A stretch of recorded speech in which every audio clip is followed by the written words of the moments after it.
ఇలాంటి వాళ్లకు అండగా ఉండాల్సింది ప్రభుత్వాలు. ఎలాగంటే కులాంతర వివాహాలు చేసుకుంటున్న వాళ్లకు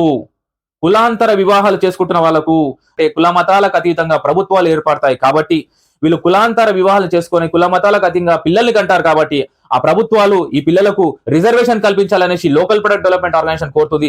అప్పుడే కుల రహిత సమాజాన్ని నిర్మిస్తామనేసి బలంగా నమ్మే వ్యక్తిగా అమృత ప్రణయ్ పేరు వినగానే కులాంతర వివాహాలు చేసుకోవాలనుకుంటున్న వాళ్ళు, అంటే ప్రేమించి పెళ్లి చేసుకోవాలనుకుంటున్న వాళ్ళు ఒక్కసారి ఉలికి పడతారు. ఎందుకంటే కులాంతర వివాహం చేసుకునేసి ప్రణయ్ ప్రాణాలు పోగొట్టుకున్నాడు. ఆ ప్రాణాలు పోగొట్టుకున్న సందర్భంలో ఈ యొక్క ఎంటైర్ ఎపిసోడ్ ని, ఈ కేసుని డీల్ చేసినటువంటి ఐపీఎస్ ఆఫీసర్ ఏవి రంగనాథ్ గారు 1600 పేజీల ఛార్జ్ షీట్ దాఖలు చేసి నిందితులకు శిక్ష పడే విధంగా ఈ యొక్క నిర్ణయాలు తీసుకునేసి హర్షించదగ్గ విషయంగా వాళ్ళకి శిక్షించబడ్డ కోణాన్ని చూసినటువంటి వైనాన్ని అందరం చూసాం. కానీ ఒక విషయాన్ని గుర్తుపెట్టుకోవాలి, ఇందులో గెలుపు ఓటమి కన్నా ముఖ్యంగా ఏంటంటే ప్రాణాలు పోయాయి, ప్రాణాలు తిరిగి రావు. సో ఈ ప్రేమించి పెళ్లి చేసుకుంటున్న వాళ్ళు ఒకసారి గమనించుకోండి. ఎందుకంటే మనం భారతదేశంలో ఉన్నాము. ఎంతటి ప్రేమ అయినా కానీ కూడా ఈ కులము, మతము, ప్రాంతం అనే విభేదాలతో మిమ్మల్ని ఒక చిన్న చూపు చూస్తుంటుంది సమాజం. ఎస్పెషల్లీ ఏంటంటే పెద్ద కులం వాళ్ళు, చిన్న కులం వాళ్ళు అనేసి ఇంకా ఈ తేడాలు రోజు రోజుకు పెరిగిపోతున్నాయి.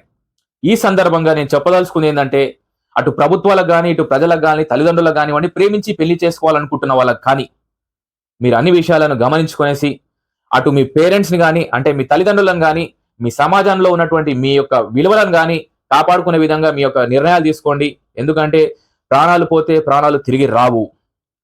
సో ఇలాంటి వాళ్లకు అండగా ఉండాల్సింది ప్రభుత్వాలు. ఎలాగంటే కులాంతర వివాహాలు చేసుకుంటున్న వాళ్లకు రిజర్వేషన్ కల్పించాలి.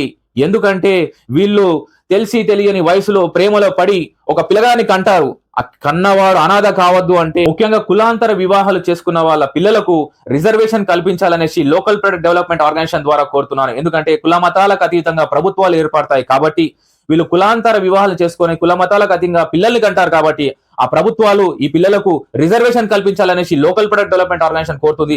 అప్పుడే కుల రహిత సమాజాన్ని నిర్మిస్తామనేసి బలంగా నమ్మే వ్యక్తిగా కుల రహిత సమాజాన్ని నిర్మించడం ఇదొక్కటే మార్గం అనేసి చెబుతూ రిజర్వేషన్ కల్పించాలి. కులాంతర వివాహాలకు సంబంధించినటువంటి బిడ్డలకు